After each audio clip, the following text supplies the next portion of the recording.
當時慧能大師返到寶林寺，韶州嘅韋刺史同埋一班隨從官員一起入山，請求大師出山去韶州城內嘅大梵寺講堂，為大眾講解因緣佛法。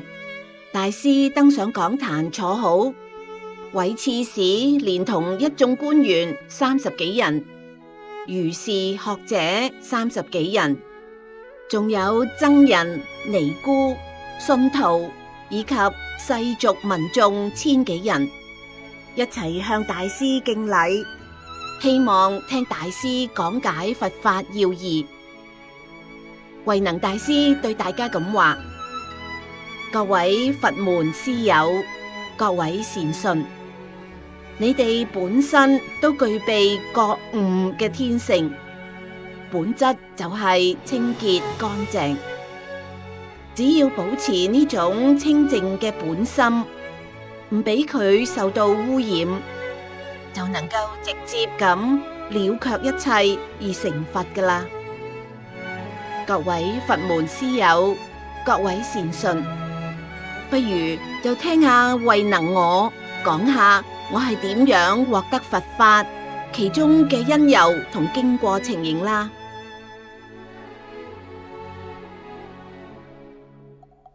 我嘅父親本籍係范陽，因為犯錯被貶官而流落到嶺南地區，成為新州嘅百姓。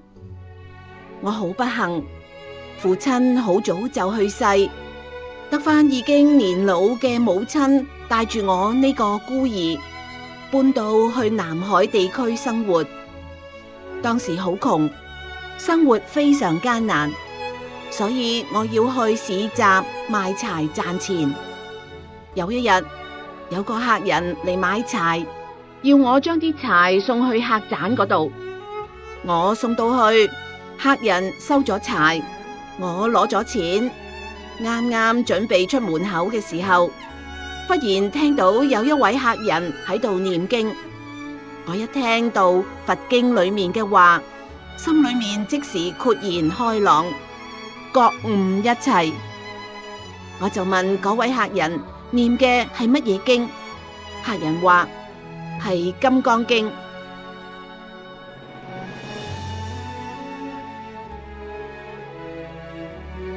我又問客人係喺邊度得到呢本經書嘅呢？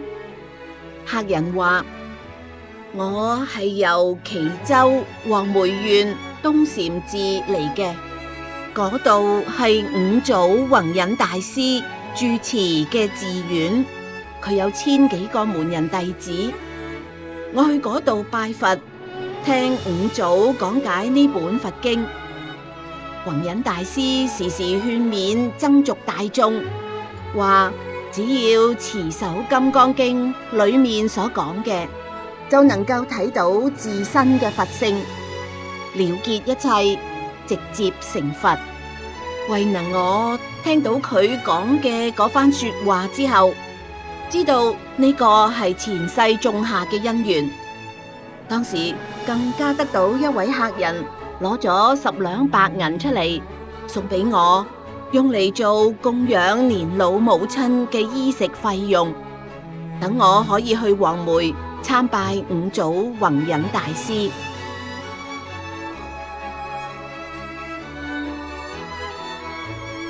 五祖大師問話：你係邊度人士？嚟呢度想得到啲乜嘢？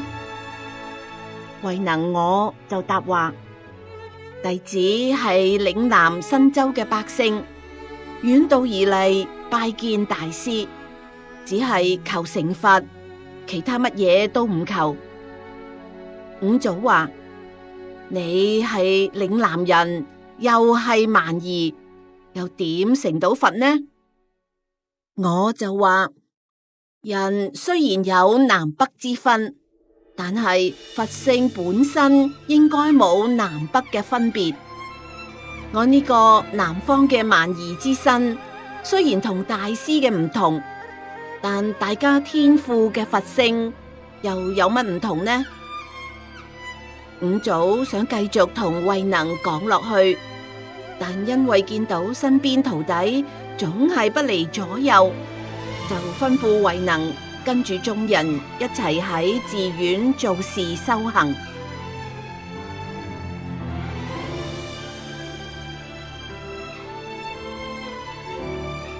我就話，慧能啟稟大師，弟子心裏面時時生起佛性嘅智慧，唔離開自身本有嘅佛性，就係耕種福田啦。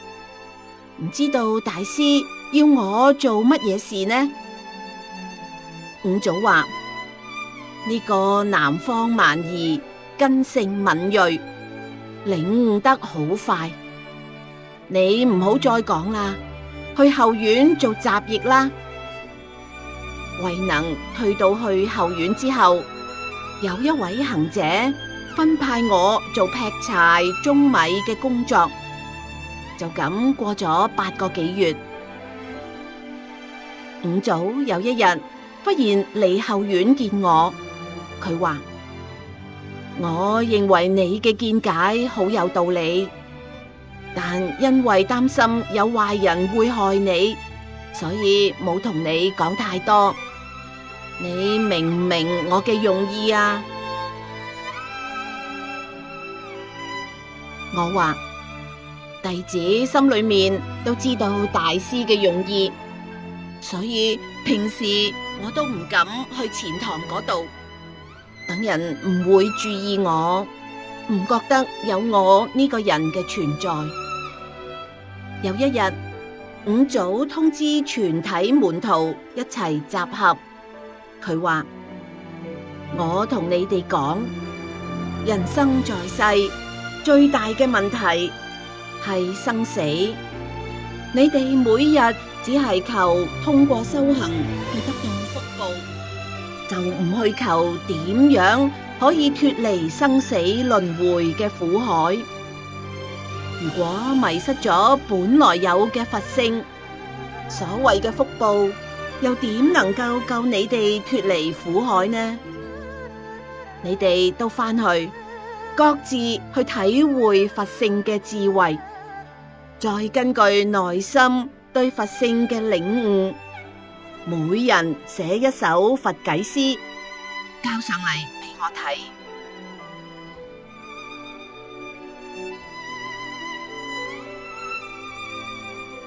如果邊個能夠徹悟佛法真正嘅要旨，我就將衣缽同法教都傳俾佢，成為第6代祖師。你哋立刻去做，唔好拖延。勞神思考係冇用嘅，因為體會到佛性嘅人，諗都唔使諗，當下就悟到。一個咁嘅人，即使揮舞住大刀上陣，當下都能夠即時頓悟而成佛。門徒聽咗五祖嘅吩咐，都一齊退下，並且互相議論。佢哋話：我哋都唔使靜心一意、勞神苦思去作偈，交上去俾五祖大師睇。寫咗有乜好處啊？神秀上座，依家已經係我哋嘅教授師，6祖嘅衣缽非佢莫屬啦。我哋隨便作偈詩，都係白費心機氣力嘅啫。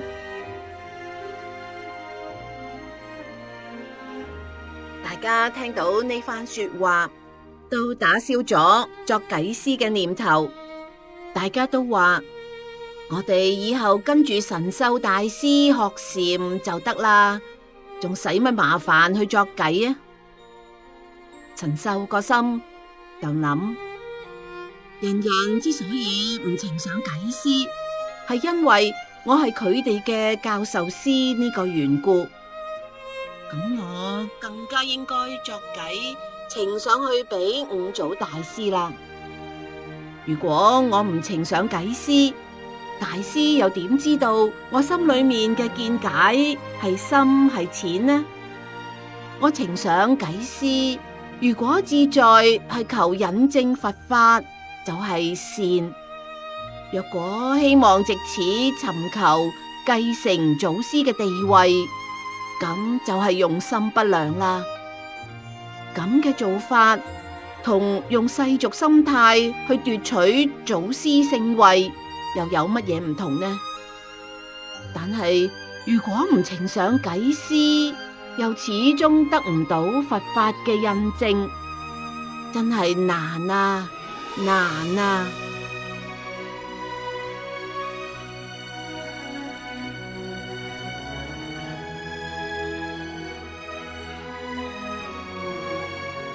五祖大師堂前有3間酒廊，本來已經請咗畫師盧真喺嗰度畫佛祖釋迦牟尼講授《楞伽經》嘅場面同故事，以及由禪宗初祖至五祖衣缽一代傳一代嘅畫像，要嚟流傳後世，俾人供養敬拜。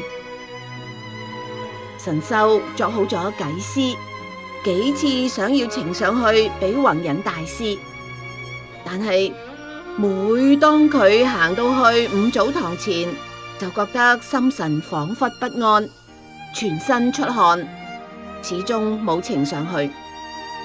就咁樣過咗4日，總共行到去堂前13次，但結果都係冇呈上偈詩。神秀於是諗，不如將偈詩寫喺酒廊嘅牆上面，等弘忍大師自己睇到啦。如果大師讚好，我就出嚟禮拜，話係我作嘅；如果大師話作得唔好，就枉費我嚟到東山呢度咁多年，白白受咗其他人嘅尊敬禮拜。就更加唔好話修道成佛啦。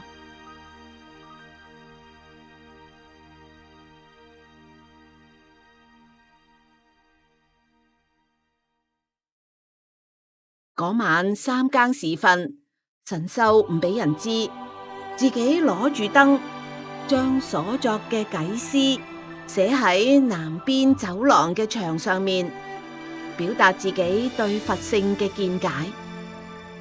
佢嘅偈詩意思係話，人生就係一棵能夠自我覺悟嘅智慧樹，人心就好似一面晶瑩明亮嘅鏡台，要時時刻刻好勤力咁去清潔打掃，唔好俾身心沾染到世俗嘅塵埃。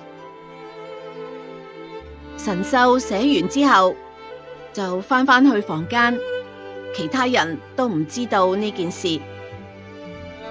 神秀又諗，如果五祖大師聽日見到偈詩覺得歡喜，即係表示我同佛法有緣；若果佢話首偈詩唔好，就表示我仍然心中迷惑，前世嘅罪孽深重，阻礙今生嘅覺悟，唔應該得到佛法。神秀覺得五祖嘅心意難測，於是喺房間裏面左思右想，坐臥不安，一直到5更。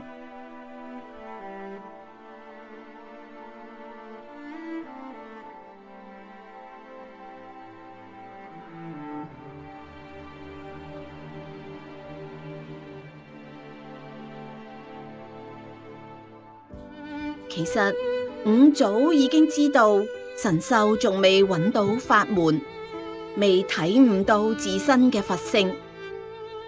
天光之後，五祖請盧真畫師嚟，去走廊南面牆壁嗰度畫圖像，忽然睇到牆上面嘅偈詩。五祖於是同盧真講：畫師，你唔使畫啦，有勞你今次遠道而嚟。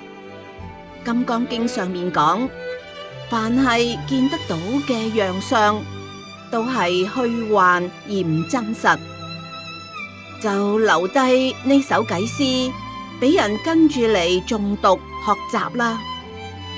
依照住偈詩嚟修行，可以避免墮入地獄、餓鬼、畜生三惡道。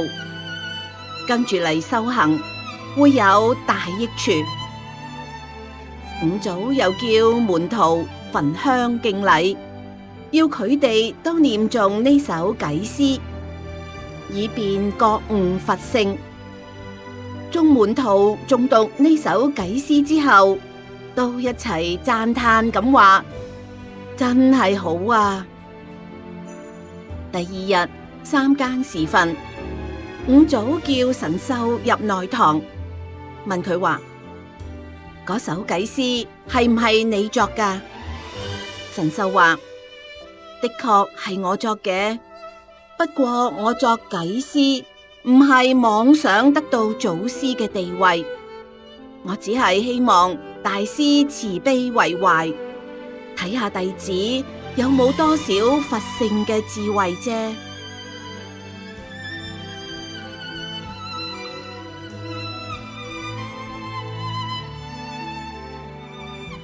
五祖話：你作嘅呢首偈詩，仲未體現到自身嘅佛性，只係到咗門外面，而未能夠入到門裏面。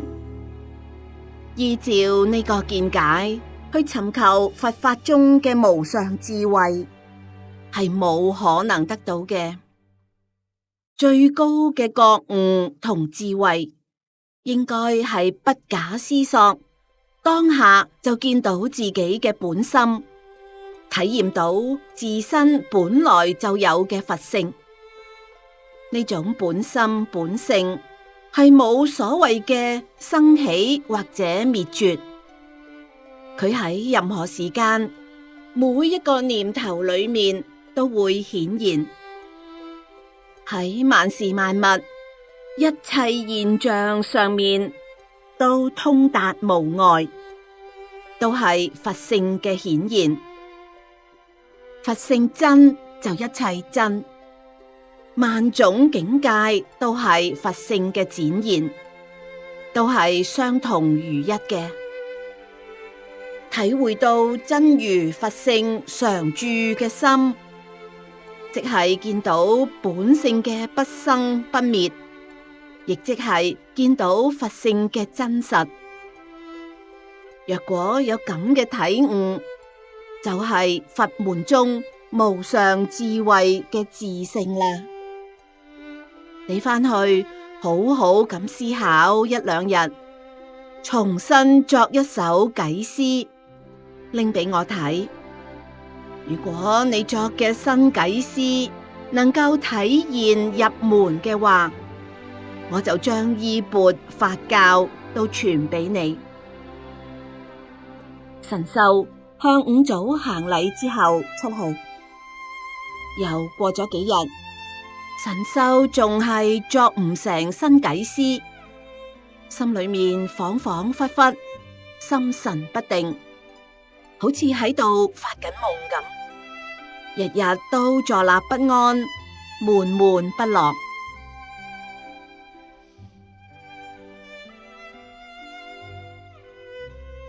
又過咗2日，有個小和尚喺舂米工場前面經過，一邊行一邊喺度大聲誦讀神秀嘅偈詩。慧能一聽就知道首偈詩未得到佛性嘅真諦。慧能雖然未曾受過五祖大師嘅教導，但係早已經領悟佛法要旨。慧能我於是問嗰個小和尚話：你背誦緊嘅係乜嘢偈詩啊？小和尚話：你呢個南蠻唔知道。五祖大師話：人生在世，脫離生死苦海係件大事。佢想將衣缽法教傳承落去，就叫門徒作偈詩俾佢睇。邊個如果能夠領悟佛法要旨，就將依法傳俾佢，做禪宗六祖。神秀上座就喺走廊南面嘅牆上面寫咗一首佛偈詩。五祖大師叫全部人都要誦讀，話跟住首偈詩嚟修行，可以唔墮入三惡道。又話跟住首偈詩嚟修行，會有好大嘅益處。慧能就話：我都要誦讀呢首偈詩，為來生修行佛法結緣。小師父，我喺度踏對舂米8個幾月，都未曾行去過五祖堂前，請你帶我去呢首偈詩前面敬拜行禮。小和尚於是帶慧能去神秀偈詩前面禮拜。慧能話：我唔識字，請師父讀俾我聽。當時在場有一位江州刺史嘅別駕官，姓張，個名叫日用，佢就大聲讀出嚟。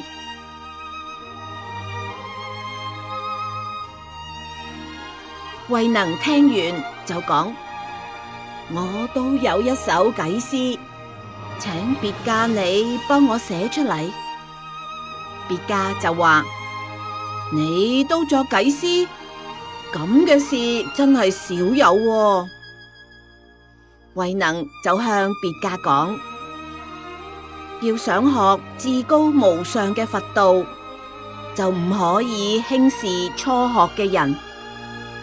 地位低賤嘅人，亦都會有最高嘅智慧；地位高嘅人，都會有迷失智慧嘅時候。若果輕視他人，就會犯下無邊無量嘅罪過。別駕話：你即管將你作嘅偈詩讀出嚟，我幫你寫出嚟啦。你若果獲得佛法要旨，首先要度我脫離苦海。到時你千祈唔好忘記今日嘅說話。慧能嘅偈詩嘅意思係咁話：無論人嘅身抑或心，都係虛幻唔真實嘅，既冇菩提樹，亦唔係明鏡台。身心本來就唔係一個存在實體，又去邊度沾染世俗嘅塵埃呢？將別駕寫完偈詩，在場嘅門徒都非常驚奇，個個都讚嘆不已。大家互相喺度話：真係奇事啊！真係唔可以以貌取人啊！慧能嚟咗冇耐，點解咁快就成為一位肉身菩薩嘅？五祖大師見到大家咁驚奇怪異，就怕有人妒忌懷恨，暗中去害慧能我，就用鞋將偈詩擦走，仲話首偈詩都係未能展現佛性真諦。大家聽咗都信以為真。